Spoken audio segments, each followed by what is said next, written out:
Yan boss, ito Centrina project. Check natin ito Centrina. Ayan, bagsak na. Ayan. Tanggal na. Okay, madali lang matuwanan. Para isang alikabukan lang. Kung magpipintura tayo ng mga wall, tapos nahuli pa to, nandun alikabuk tayo nito. Ito ay retouch naman to. Yan, lahat na yan. Ay pinturahan naman namin yan. Amaya skip natin ang Calamba Laguna. Okay yung pinto natin. Ayan. Yung pinto natin. Ang salamin. Na-drop light na lang. Kailangan natin dyan. Ayan, ang mga ilaw. Diba? Hindi pa naman na-ayos yan. Yung strip light. Iaalayin pa naman yan. Yan. Ito naman na strip light din dito sa taas ng hagdan. Kinakabit na rin naman nila. Yan. Iaalayin lang naman yan. Yung chandelier. Yan na. Carmel Ray. Calamba Laguna project. Ganda to. Yan, hindi madulas. Ito naman yung stainless naman to na release. Nalagay dito. Yan na. Yan ang pin light natin. Gusto ni client, naka-pin light lang. Ayaw niya na drop yung mga ilaw dito. Simple lang. Puro pin light lang naman. Diba? Nabuhay-buhay mo siya. Yung may PVC siya. Okay. Okay.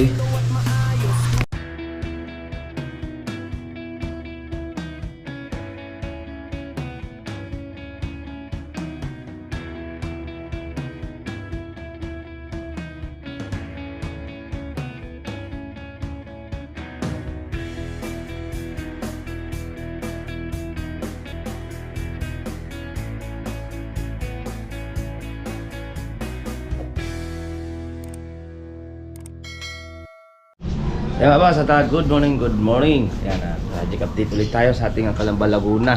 Yung project natin ng Calamba Laguna, unang-una itong Centrina. And then Amaya Escape, Carmel Ray. Yan sinasama natin sa pag-upload yung ating Calamba Laguna project. Dalating na ng team.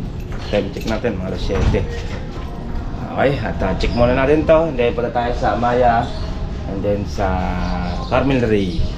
Check natin. Let's go. Yan boss, ito Centrina project. Check natin ito Centrina. Okay, nabakbak natin yung lababo.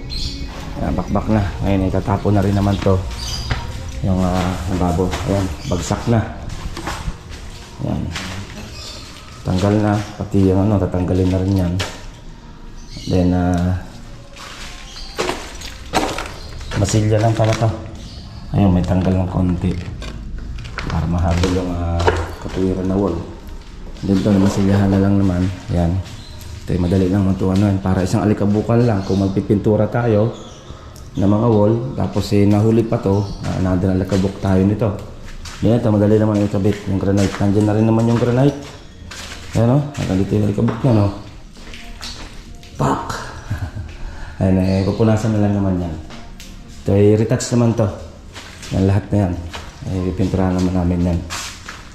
Okay, ito yung bar counter natin. At may trilings pa tayo lalagay dito. Ayan, kaya hindi pa natin ginalaw yan.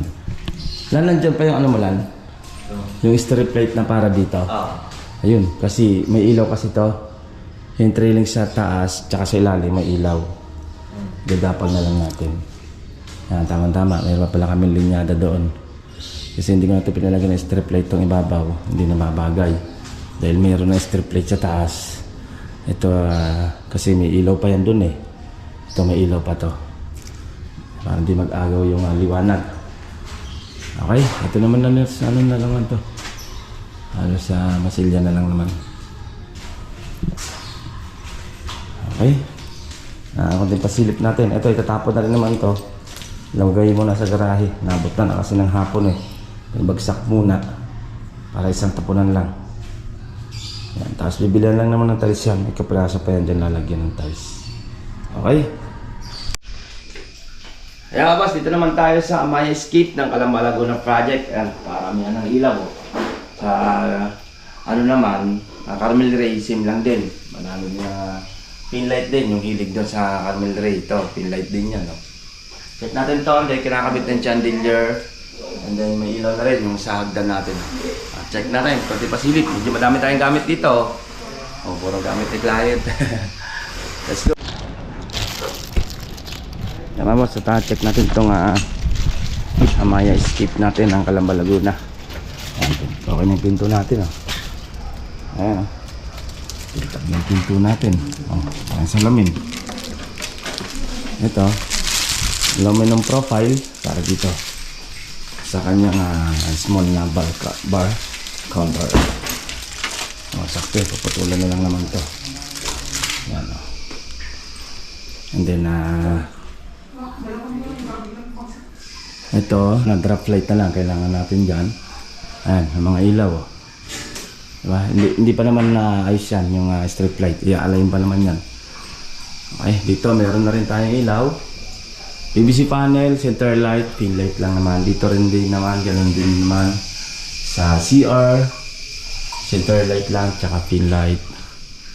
Ayan, medyo madami-dami tayong gamit dito. Then yung ilaw sa hagdan, okay na rin naman. Ayan. Kinakabit na.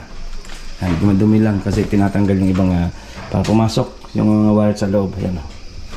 Alternate bawat step. Ayan.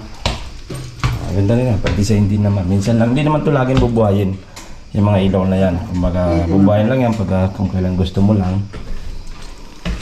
Oh, wala Inayaman din. Ito, kinakabit naman nila yung ano dito. Wow, pasok tayo dito. Yan, ito naman na strip light din dito sa taas ng hagdan. Yan, kinakabit na rin naman nila. Yan, i-align lang naman yan. Yung chandelier.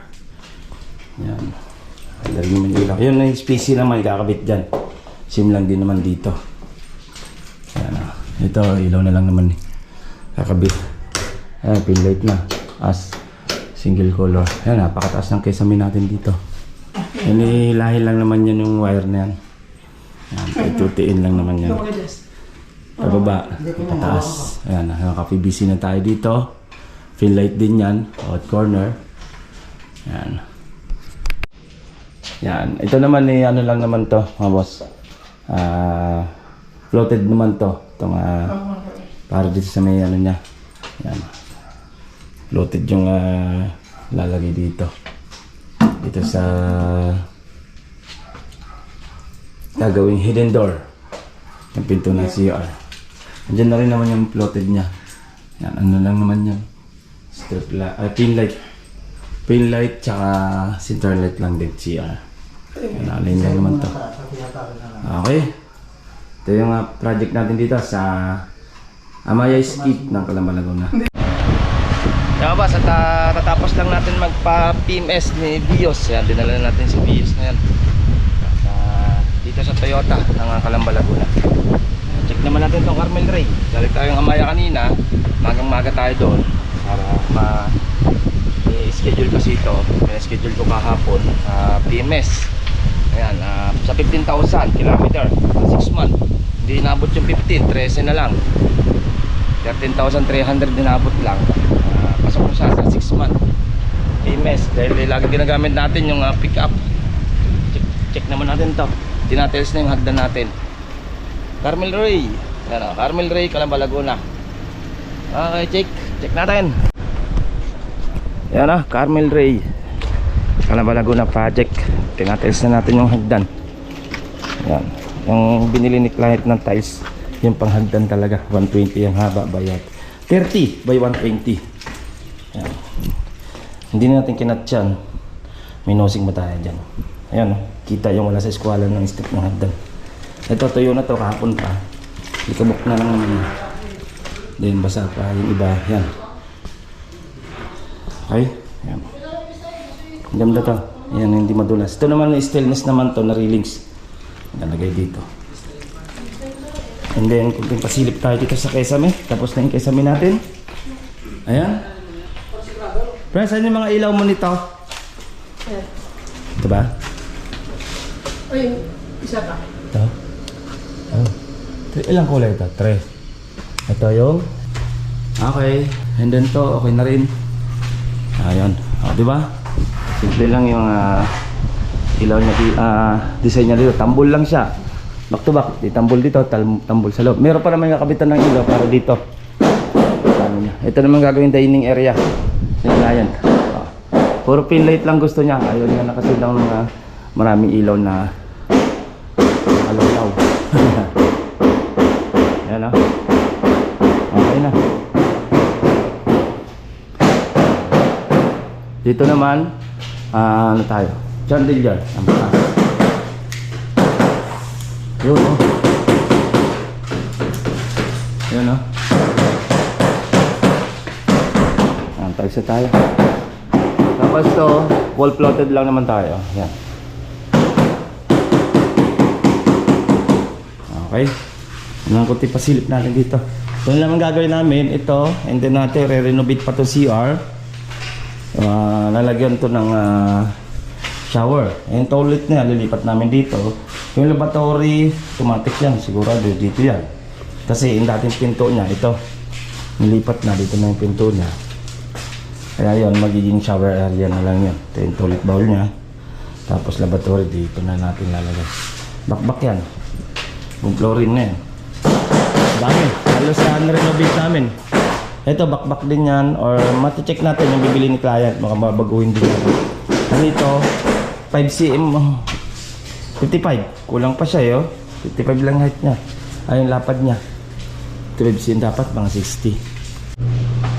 Ano, ayan ang pin light natin. Gusto ni client, naka pin light lang. Ayaw niya na drop yung mga ilaw dito. Simple lang. Puro pin light lang naman. Di ba, nabuhay-buhay niya siya. Yung may PVC siya. Yan na lang naman yung gagawin namin. CR, ito, hanggang din yan. And dito, bapping na lang naman to. Di naman ito itatiles. Naka-flooring na to ng bago. Bapping na lang to. Flooring. Yan siya, parinta din. Okay. Ito pong J. Uragon Vlog, napakaganda po ng channel na ito, no?